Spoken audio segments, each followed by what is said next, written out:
یہ والا جملہ ذرا دہرائیے برائے کر، جو حرام والا قطعی طور پر یہ حرام ہے بھائی، ایک بار دہرا۔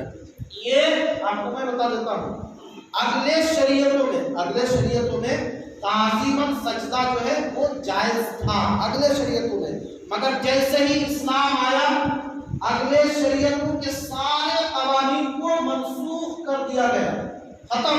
جو اسلام کا قانون ہے آپ کو وہی ماننا پڑے گا۔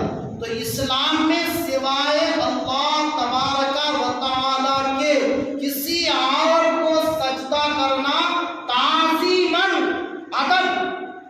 تعظیماً مطلب ادباً سجدہ کرنا یہ حرام ہے۔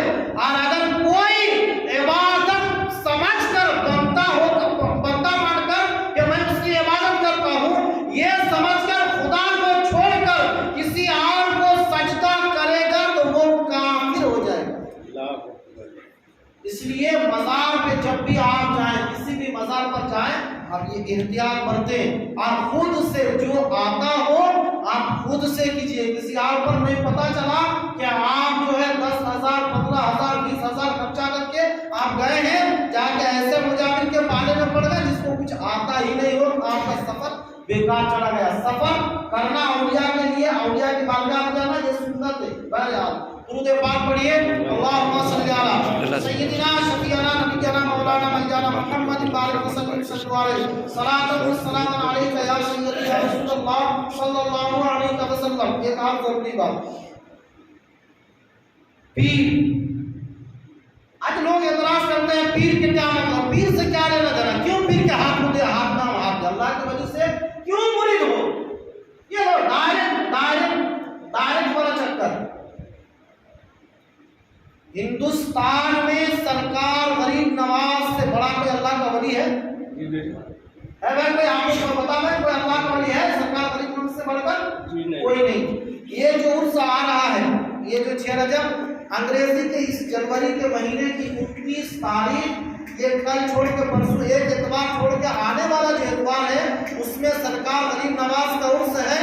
آپ اپنے محلے میں، اپنے گھر میں، اپنے گاؤں کے محلے کے مسجدوں کے سامنے فاتحہ کیجئے، درود پڑھیے، سلام پڑھیے، ذکر خواجہ غریب نواز کیجئے، جو اجمیر جا کے آپ کو فائدہ ملے گا وہ یہاں بھی ملے گا۔ سبحان اللہ، بے شک یہاں بھی ملے گا۔ آپ سوچ رہے ہیں، میں یہ بتا رہا تھا، پیر کے ہاتھ میں ہاتھ جب تک آپ نہیں دو گے آپ کا بیڑا کبھی کامیاب نہیں ہوگا۔ نہیں تو سرکار غریب نواز کو اپنے پیر کے ہاتھ میں ہاتھ دینے کی کیا ضرورت ہے؟ یہ 811واں عرس ہونے جا رہا، 800 سال پہلے کا، 800 سال پہلے کا یہ مزار سرکار غریب نواز کا۔ تو آپ نے جب علم حاصل کر لیا، آپ کے دل میں خیال آیا کہ میں اب کسی اللہ کے ولی کی بارگاہ میں ہمیں جانا چاہیے، آپ نے پتہ لگایا تو اس وقت حضرت سیدنا عثمان ہارونی رحمت اللہ علیہ، وہ آپ کے پیر و مرشد، جب پتہ چلا کہ وہ ہے حضرت خواجہ غریب نواز گئے، حضرت عثمان ہارونی نام یاد رکھیے، غریب نواز کے پیر و مرشد کا نام حضرت عثمان ہارونی۔ پھر غریب نواز کا جو پہلا مرید وہ حضرت قطب الدین بختیار کانکی، ان کے مرید نظام الدین، ان کا مرید فرید الدین، ان کا مرید نصر الدین چراغ دہلوی، ان کا مرید یسوع دراز بنتا نواز، ان کا مرید علاء الحق پنڈوی، اور ان کا مرید حضرت شرف الدین یا حضرت مخدوم اشرف سمنانی جہانگیر رحمۃ اللہ تعالیٰ۔ یہ سلسلہ ولی کو اگر ہٹا دیں گے آپ تو آپ کے پاس بچے گا ہی کچھ نہیں۔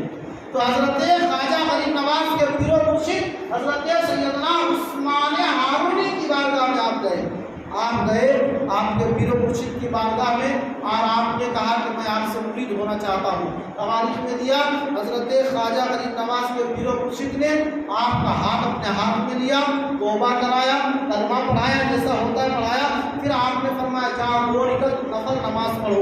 آپ گئے 2 رکعت نفل نماز پڑھے، پیر کی بارگاہ میں آئے، پیر نے فرمایا معین الدین جاؤ 3 مرتبہ سورہ بقرہ شریف پڑھ کے آؤ۔ آپ گئے 3 مرتبہ سورہ بقرہ شریف پڑھے، پھر آئے، پھر آپ کے دین نے فرمایا جا 1000 مرتبہ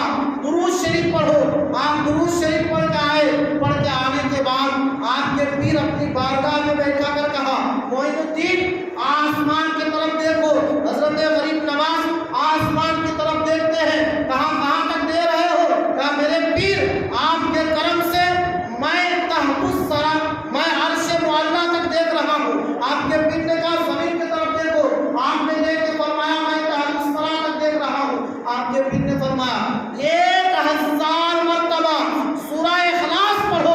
آپ نے جب پڑھ لیا پیر کی بارگاہ میں آئے, آپ کو فرمایا آنکھوں کو بند کرو. آپ نے آنکھوں کو بند کیا. جب آنکھ کھولا تو آپ کے پیر نے 2 انگلی کے درمیان میں دکھایا, کہا معین الدین میرے 2 انگلی کے درمیان دیکھ کر بتا کہ تو کہاں تک دیکھ رہا ہے. آپ نے اپنے پیر کے دونوں انگلی میں دیکھ کر کہا میں اللہ تبارک و تعالیٰ کے پیدا کیے ہوئے 18,000 مخلوق کو دیکھ رہا ہوں. سبحان اللہ, سبحان اللہ. اللہ اکبر, اللہ اکبر. اب اہل سنت والجماعت کا ایک مسئلہ سنو, اس لیے کہ ہم لوگ کبھی دھوکہ نہیں دیتے. جو حق بات ہے وہ بتاتے ہیں آپ کو, حق بات جو ہے وہ بتاتے ہیں. اہل سنت کا مسئلہ یہ جو پاور کسی ولی کے پاس ہے ان کا ذاتی نہیں, سمجھ بات آئی, ان کا اپنا نہیں, اپنا نہیں, رب نے دیا ہے تو ان کو ملا ہے. بے شک. آپ میں سے کوئی لگ پڑی ہے کہ نہیں, ہوگا انشاءاللہ تعالی. مکان بڑی عالیشان بنائے ہیں, ہوگا. گاڑی آپ کے پاس ہوگی, ہے نا. دیا کس نے, دیا کس نے آپ کو, اللہ نے. تو جب ہم جیسے گناہگار پاپی مجرم خطا کار کو اللہ تعالیٰ اتنا اچھا مکان دیتا ہے, اللہ تعالیٰ اتنی اچھی گاڑیاں دیتا ہے, اتنا اچھا کھانا دیتا ہے, جو اپنی زندگی میں صرف اللہ اللہ کرتا ہے, کہ اللہ اس کو اتنا پاور نہیں دے گا. اور ایک خلاصہ دیکھیے, جو اللہ کے نبی نے پہلے بتایا وہ آج ہمارے سامنے ہے, ہمارے سامنے پورا کھلی ہوئی چیز ہے. حضرت سرکار غوث پاک رضی اللہ تعالیٰ عنہ نے فرمایا کہ میں اپنے ہاتھ کے ہتھیلی کو اس طرح, میں دنیا کو اس طرح دیکھتا ہوں جس طرح میں اپنے ہاتھ کے ہتھیلی کو دیکھتا ہوں. یہ میرے نبی کی بھی حدیث ہے. اور سرکار غوث پاک نے بھی فرمایا کہ میں اپنے ہاتھ کے ہتھیلی کو اس طرح دیکھتا ہوں کہ جس طرح سے میں دنیا کو دیکھتا ہوں اپنے ہاتھ کے ہتھیلی کو دیکھتا ہوں. لوگ اعتراض کریں گے یہ کیسے معلوم, لوگ اعتراض کر سکتے ہیں اس میں کہ یہ کیسے مان لے, کہ یہ کیسے مان لے پوری دنیا کو ایک جگہ ایک انسان بیٹھ کر کیسے دیکھ لے. تو آج کے دور کے یہ جو ٹیکنالوجی نکلا نا, اس نے اس مسئلے کا حل کر دیا, حل کر دیا نا. اگر ہمارا پپو بھائی انگلینڈ میں رہے, میں یہاں پر رہوں, وہ اگر چاہے تو 2 منٹ میں پورا لندن شہر مجھے دکھا دے گا. کہا کہ نہیں, کوئی آدمی اگر لندن میں ہے, ہم انڈیا میں ہیں, موبائل ایک چھوٹا سا ذریعہ, ایک چھوٹا سا ذریعہ موبائل ہے, وہ اگر لائف وہاں سے کر دیا تو میں یہاں پر جرمنی میں بیٹھے بیٹھے لندن میں کیا ہو رہا ہے لائیو ٹیلی کاسٹ دیکھ سکتا ہوں. وہاں کون کھانا کھا رہا ہے وہ مجھے نظر آئے گا, وہاں کون پانی پی رہا ہے وہ مجھے نظر آئے گا, وہاں کس کی مڈن ہوئی وہ مجھے نظر آئے گا, وہاں کون کیا قانون لاگو کر رہا ہے وہ مجھے نظر آئے گا. تو جب ایک انسان کے بنائے ہوئے ایک لوہے کے موبائل میں اتنی طاقت کہ لاکھوں کلو میٹر دور کے چیز کو یہاں بیٹھ کر مجھ جیسے گناہگار دیکھ سکتا ہے, تو اللہ کے ولی کو اللہ نے وہ پاور دیا ہے کہ وہ اپنے مزار میں بیٹھ کر ساری دنیا کو دیکھ سکتا ہے. یہ جتنا جو ہے نا سائنس جتنا ترقی کرے گا, اسلام کا چراغ اور روشن ہوگا. ارے آپ دیکھیے, جتنا سائنس جتنا آگے جائے گا اسلام کا چراغ اور روشن ہوگا. اس لیے آپ اپنے گھر میں بیٹھ کر, آپ اپنے محلے میں بیٹھ کر اللہ کے ولیوں کی بارگاہ میں خراج عقیدت پیش کریں.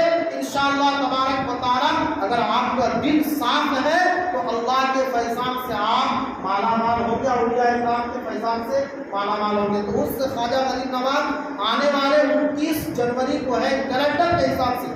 اب چاند میں اگر آگے پیچھے کچھ ہو گیا تو اگلا جمعہ پھر میں اعلان کر دوں گا.